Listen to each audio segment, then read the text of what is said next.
Okay, for our mini episode 20 of the Sweet Spot podcast, I wanted to welcome someone that I've been wanting to have on our show for a while now, and I don't know what's taken me so long, but I'm glad to do it finally. And that is my friend and fellow podcaster, Paul Berry. Welcome, Paul. Well, flattery will get you everywhere. Thank you so much for inviting me. Yeah, it's great to have you here. Like I said, I've been wanting to have you on, and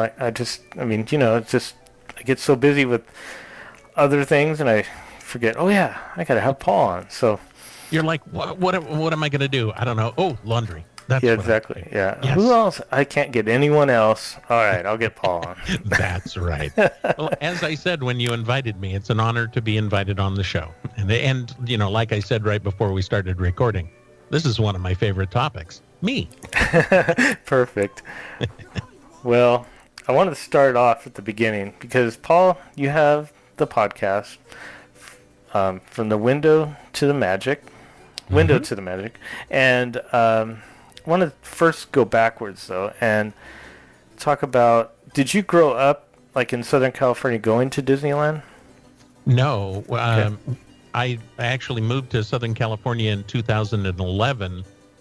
They were closing my office up in Northern California, where I was raised.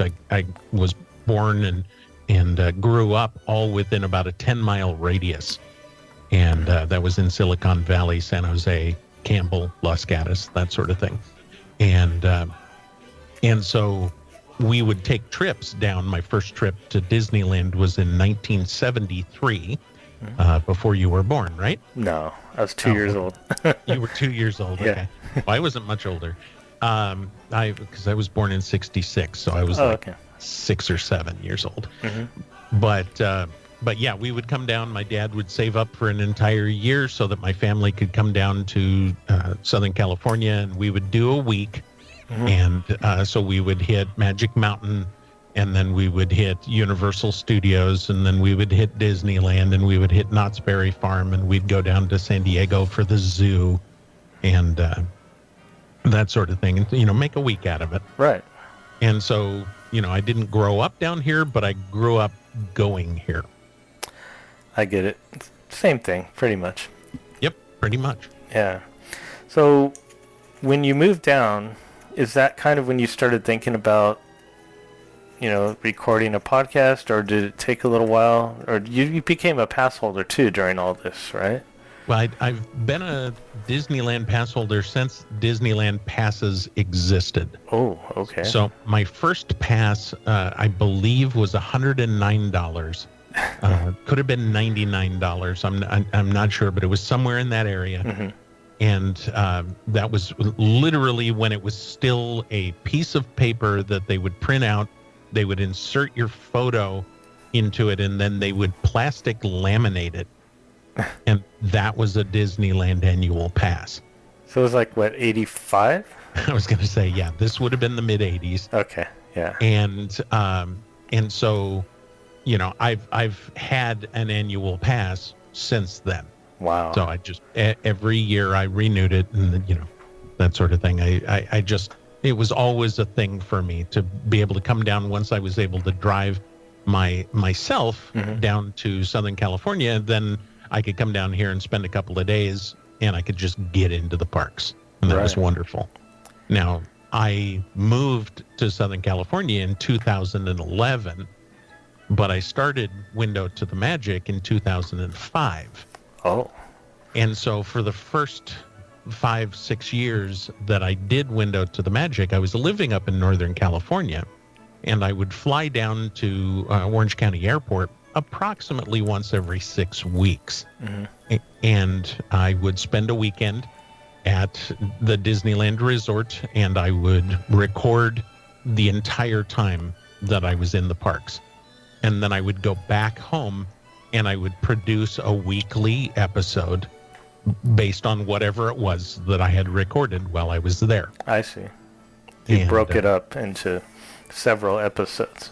Right. Like now, because I live down here, and I say this as if I still have this, but up until coronavirus, I would just stop on my way home because I worked at the time. Now I'm working from home, but at the time I was working 8 miles from Disneyland. So I would stop on my way home and just go into the park, have dinner, record an episode, and then go home. And it was, it was great. Yeah. I could just record what I did, and then, and many of my shows begin with, hey everyone, it's Paul. I'm out here in the Esplanade as I always am, and it's Tuesday, January 3rd or whatever, and I just got off work and I wanted to come over and do this, which is a joy. Hopefully we'll get that back. Yeah. But even before then, I was a member of the Disney community because I've been running a website prior to Window to the Magic.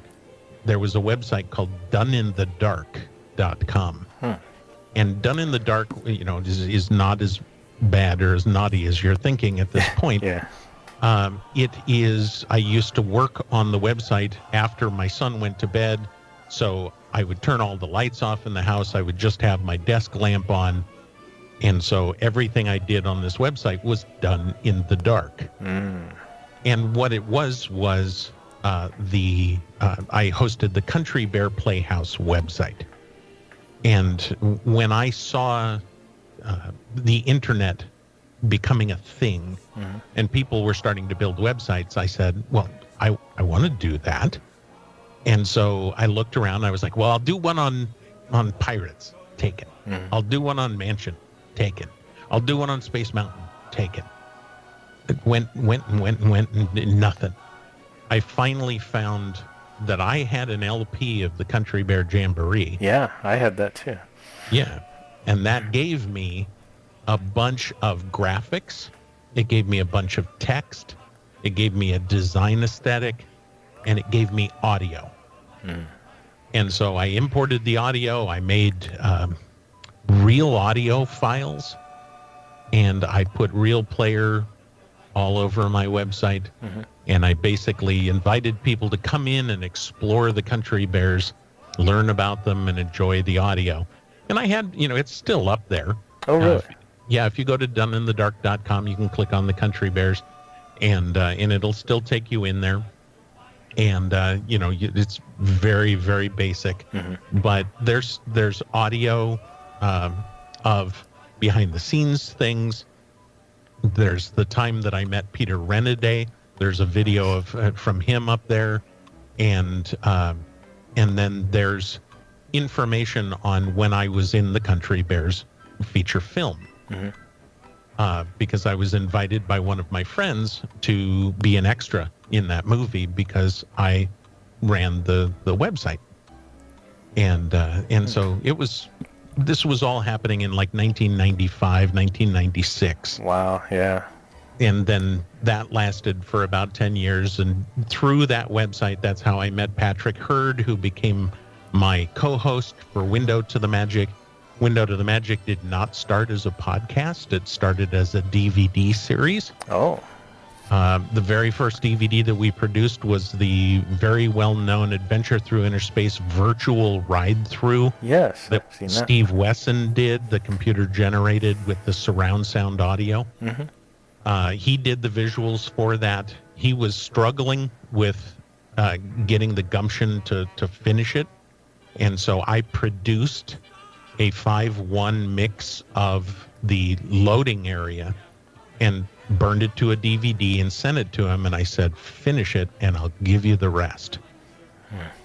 And he did. And so we produced the DVD and we went from there. And then Patrick and I were talking about going to Disneyland and basically setting a camera down on a tripod, pointing it at something that was really nice and interesting, letting it run for a couple of minutes and then moving on to something else and doing that over and over again. And then people at home could put this on, and it had the visuals and it had the surround sound audio. So that would be the birth of Surround Yourself with the Magic. Yeah. And then because you're looking at your television, you're looking at Disneyland happening. That is your window to the magic. And so that's how the name was born. And then as I was coming down to Southern California to shoot the Disneyland 50 Years of Magic DVD, which was by far one of our most popular ones. I don't do any of them anymore, but I heard this thing that Michael Gohagen was doing that was called a podcast. And he was going into Disneyland, and he was officially sanctioned by Disney to go in while they were doing all of the preparations and everything for the 50th anniversary. And he was interviewing people, and he was, talking about what was going on and everything. And I had burned these all to a CD, and I was listening to them on my way down to make the 50 Years of Magic DVD. And I found myself just enthralled by this idea of being able to go to Disneyland and make audio recordings like this and then share them with people. And the only problem that I had was I could hear Michael walking through the park and talking with people and doing things, but I could hear Disneyland in the background. If he would just shut up, I could hear Disneyland, which was what I really wanted. Right. And so when Window to the Magic first started, for a long, long time, we did just a series of Where in the Park games. And those Where in the Park games are where we start in the Esplanade, and we go to an undisclosed location. And we take a path, but we don't tell you what it's going to be ahead of time. And so you have to use your ears to follow along. And people really enjoyed doing that. Oh, yeah. It's fun. And so they would listen to those shows, and they would virtually go to Disneyland, or what we coined as an imagication. They took an imagination vacation. They went to Disneyland through our audio. And then as we went along, we were thinking, well, geez, we've been on Pirates, we've been on Mansion, we've been on everything. What are we going to do now? So then I started talking, and people were like, well, I really like this, which is odd, because I was saying if Michael would just shut up, I could hear the park. Right. Now people were saying, if you would just talk, it would be like going into the park with a friend. Right. And so that's what we do now, is we go in and we go on Disney audio adventures. And those adventures have literally taken us all around the world. And, I don't know if you have a question about this later on. Well, I was just going to comment that your podcast is, obviously, it's different than the normal format of most of the Disney, especially Disneyland podcasts. There's right, what we're doing now. Right. I mean, and that's what sets you apart, I think, and it's really fun. Like you said, I love the game part that you do, and I always thought, okay, they're going down this pathway because I hear this or that, or it's just a lot of fun. I can hear the water. I can hear the wind. They're getting near the Matterhorn. Yeah, I could, and then because I, working there, I know the other sounds, like I'll hear a custodian with his dustpan, chink chink, and obviously I can't tell where they are by that, but I can, I know what that noise is. So. Right, and the most magical sound at a Disney theme park is those big, like plastic things that they push around with the hard plastic wheels. Oh yeah. Really freaking loud. Yeah. I have to say it's the most magical sound at a Disney theme park, or it's going to irritate me every single time it happens. Yeah. Because every time I record something, that's in the audio somewhere. Oh man. It's always in there. That, and another thing that I had to get past was the other guests.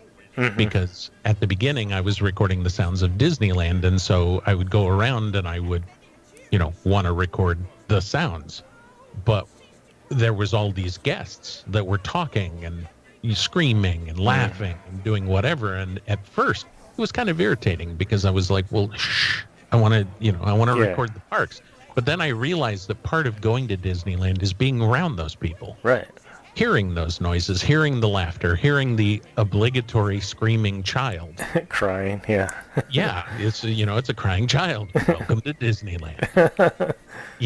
And so it's just one of those things where it's the concept is unique, Mm-hmm. and there were a couple of people that came and went that also did it. Most of them did it very well, and I loved listening to those shows. And for many years, I would always put out on social media saying, does anybody else do this? Somebody tell me about somebody I don't know about. And, now I can't find anybody. But it's I don't want to do, what Ricky was doing. Mm-hmm. I don't want to do, hey, welcome, here's the latest news. That's not me. Right. And I don't want to necessarily sit and have a conversation with someone, except for, say, the ear and review shows. Mm-hmm. An off-brand one that we do once a year or something like that. But for the most part, I want Disneyland to be the idea. Right. I want the sounds to be what you enjoy. And that's where WTTM 24 came from. Oh, right. I was talking with Magic Joe one time, and he and I had met up in the parks, and he was recording and I was recording. We were not working together yet, and I had this idea where I was like, well, you could take two people that are in the park and you could put the audio from one in one ear and the other in the other ear. And it might be an interesting thing to see where they cross and, when the sounds match up and when they don't and whatever. Mm-hmm. And then I released the show that my then wife and I had recorded in the park that day. And Magic Joe took that audio and, without knowing what I was thinking, put it together with his audio. And so you heard my show start and he was already, on his way over and everything. And then we ran into each other. So that was in both of our recordings. And then she and I went into Toontown for the early morning kickoff celebration thing. Mm-hmm. And they went over and rode Splash Mountain or something. And it just confirmed the idea. And so that birthed WTTM 24, which, as I'm sure you know, but your listeners may not, is a real-time audio adventure podcast that we do every 4 years. We're going to do it one more time in 2024, funny enough. Huh. And what we do is Mouseketeer Greg and I go into the parks and we record all day long. And we're there the same day, and we call each other at the beginning, and then we meet up once we get to the parks.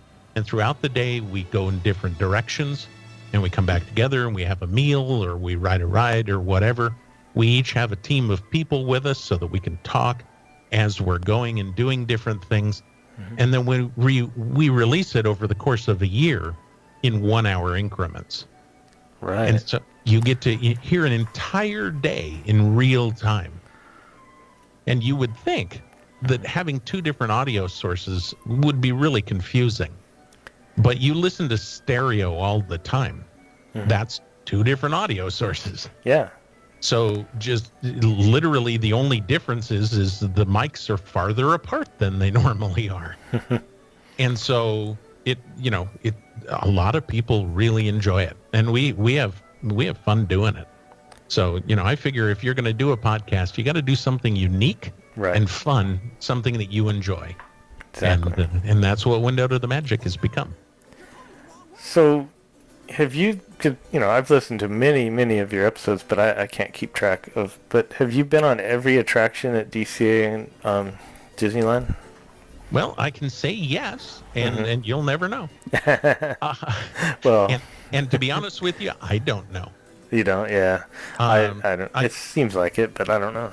I never kept track, but I would say by now, because we're just about to finish our 16th year, that chances are pretty good that we've been everywhere.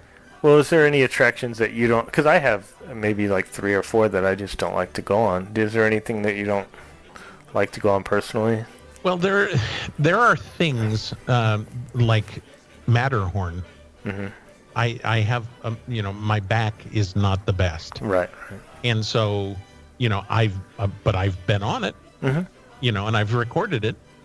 So, it's not necessarily something that isn't on the show, but Right. the good thing is I have co-hosts that go with me. My son is one of them. We have Bryn and Magic Joe and Oh, right. Mouseketeer Greg. Mm-hmm. Michelle Bauman, he lives over in the Netherlands. He's basically taken over for Patrick at this point. He is kind of in the number 2 slot. Mm-hmm. And what he does is he produces episodes for us in Europe. Wow. And so he'll go to Disneyland Paris, or he'll go to Efteling Park in the Netherlands. Mm-hmm. He's also been to Shanghai Disneyland and Hong Kong Disneyland and done shows for us there. Wow. When Jeremiah was with us, he was working, and his other gig took him to Japan. Mm-hmm. So he went to Tokyo and Tokyo Disneyland and Tokyo Disney Sea. And so, we've been all over the place. I went to Europe in 2019. I spent 22 days. I went to 8 different countries, and I brought my mics and my recorder. And when I was in the Netherlands, I went to the Efteling theme park, and we recorded a bunch of shows there. We went to Europa Park in Rust, Germany, and I did a bunch of episodes there. We recorded when we did the Neuschwanstein Castle tour in Bavaria. Mm-hmm. We recorded when we went to the Eiffel Tower, when I went to the Moulin Rouge in Paris, 3 days at Disneyland Paris, and then audio that I sent out to my super supporters when I went to a Dachau concentration camp in Germany, and kind of proving the idea that the 3D audio is a storytelling device that goes beyond the theme parks, and you can do other things, and it still is very powerful. Right. Yeah. And so, yeah, very, very interesting. All of the things that we've been able to do with the show over the years, and it's just amazing how real the 3D audio sounds. That's what I wanted to ask you is about equipment, because obviously things have changed over the years, and I'm sure you've upgraded and adapted to things. But what did you start out using? We've actually changed recording devices maybe 3 times. Oh, really? Okay. Yeah. I started off with a recorder. It was called an iRiver. Mm-hmm. And it was a little MP3 recorder that I could put onto my arm. It had a little strap. It was supposed to go around your bicep, but my arms are too big, so I would put it around my forearm, and I could run the cord for the microphones up my shirt, and then it would come out. I wear polo shirts, and I could clip the microphone. At the time, I had a Sony stereo microphone that I would clip to the lowest button on my shirt, and we would record that. And that's the first year or two was like that, and then came along the binaural microphones. Somebody introduced me to those, and what those are microphones that are specially created to fit inside your ear. And so because of the placement of the microphones, it uses your head as a dampener, and it creates 3D audio. And so we started recording with that into the iRiver, and I discovered that I like to have very high quality audio. And when you record directly to MP3, and then you take it out of MP3 to edit it, and then you put it back in MP3 afterwards, and whatever, it deteriorated the audio more than I wanted it to. Yeah. And so I moved up to the Zoom recorders. And Zoom is a company that makes digital audio recorders that record in wave format. Right. And so I record in actually greater than CD quality. I record at 48K 24-bit for anybody who cares. And it's completely uncompressed. And so I can bring it back, I can edit it, I can do whatever I want to with it, and it doesn't destroy it. And then I compress it once at the end before I send it out, and that makes it very, very high quality. Wow. And then a couple of years ago, I received a gift from the Olympus company, who gifted me a recorder, one of their LSP4 digital audio recorders, which is even smaller than the Zooms. And I've been using that as well. And so, it's just literally just a little digital audio recorder that now sits in my breast pocket, and a cable that goes now, instead of out of my shirt, into my shirt. Mm-hmm. The cables come up, go into my ears. That's where the microphones are. It just looks like I've got a set of headphones on. Everybody assumes I'm just listening to my iPhone or whatever. And I'm walking through the park recording very, very high quality audio. Well, it sounds amazing. Thank you. Yeah, definitely. A couple last minute things here I wanted to ask you was, so you've been a Disneyland fan for, during this whole time that you spoke of, and it just amazing. I mean, you've been to the park, hundreds of times, if not, thousands. Mm-hmm. What attractions, I mean, obviously, I don't like to ask what's your favorite attraction, but I guess I'm hinting at that. What attraction, okay, so there's two questions to this. What attraction do you like to record the most? Like, what do you think comes out the best when you're doing your recording, and then what do you just like to enjoy as an attraction? If there's two separate ones. Okay. Well, it's kind of an interesting thing, because if you ask the question, what's your favorite attraction? Mm-hmm. I immediately come back and say in which park, but okay. I also will just say as a blanket answer to that, mm-hmm. Basically Tomorrowland, mm-hmm. The Adventure Through Inner Space, the People mm-hmm. Mover, America Sings, that kind of thing. Right. Those were always my favorite attractions. When I would go with my father and my younger brother to Disneyland when I was younger, I would always go and I would have some time to run off and do whatever I wanted to while my dad took my brother around. And so I would go and just loop the Adventure Through Inner Space just over and over and over again, because famously it had no ticket requirement. Right. Sponsor. So, yeah, because I was going to the park back when tickets were required, it was great for me just to be able to go on something free, so I could just go over and over again. Things that I could record that I really like to record in the parks. One of the early inspirations for Window to the Magic was when my dad called me one time mm-hmm. from Disneyland. He was there.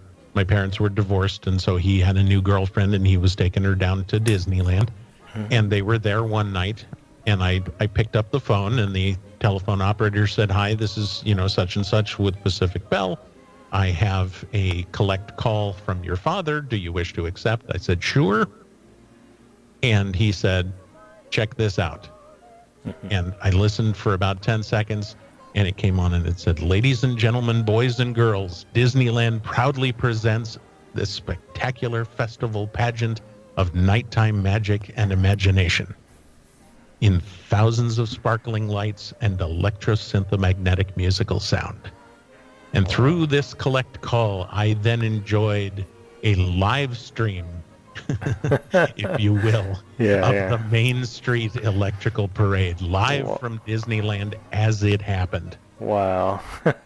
And that was just magical beyond all belief. And when it was over, it ended. It said the Main Street Electrical Parade, mm-hmm. and the music ended. And my dad said, "There you go. Talk to you later." And he hung up the phone. Oh, Wow, what a And memory. Yeah. yeah, so that kind of thing. So when the Main Street Electrical Parade came back, recording that in the park was fabulous. Paint the Night Parade, anything that gets really close to you is fun in 3D audio. But yeah, I mean, it's just all about the experience of being there.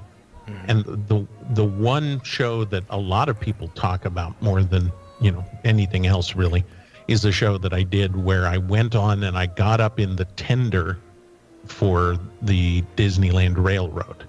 Oh. And I was sitting up right there with the engineers, and we went and did a Grand Circle tour. And you have not lived until you've heard binaural audio of that engine just roaring and ka-chunka, ka-chunka, ka-chunka as it's going around Disneyland. And you're hearing it in 3D audio.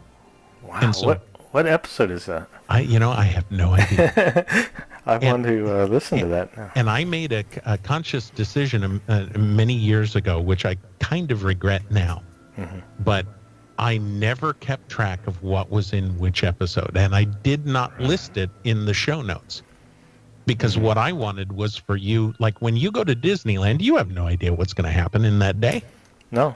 So, yeah, I mean, you know what you want to do, but maybe it's closed. Maybe you go there first. Maybe you go there last. You don't know what's going to happen. Right. That's what I wanted for Window to the Magic. I wanted you to be able to put on the headphones, be in the Esplanade, and walk in with your good pal Paul and just have a good time at the park. And you've got no idea what's going to happen, but it's going to be magical. Well, I'll say this, that all right, so growing up in Short, everyone knows this, listening to the podcast, but I grew up around in Disneyland, then working there. Well, I was an annual pass holder in the earlier days, not as early as you. It was, I think my first one was 88, so pretty close, but okay. I was in high school. And anyway, so then working there 2 different times, but a total of 11 years, and then moving away from that after being around it for, 36 years of my life before I moved here. Then I was away from it, but I'm not that far away. I'm 6 hours away, so it's not that bad. But finding your podcast, because I had missed Disneyland, missed the sounds. When I worked there, that's all I heard was, the sounds, everything. And listening to your podcast reminded me of being there, walking around, sweeping again. And so that was just just something really special that when I found your podcast, I just thought, oh, right, this is cool. And I think that a lot of people can relate to that don't get to go as often. Maybe they go once a year, once every 5 years, and they can listen to your podcast, and, it brings that back in between their visits. And that's exactly the way that I present the show. Right. It's a way to enjoy the sounds of Disneyland between your own visits. Wow.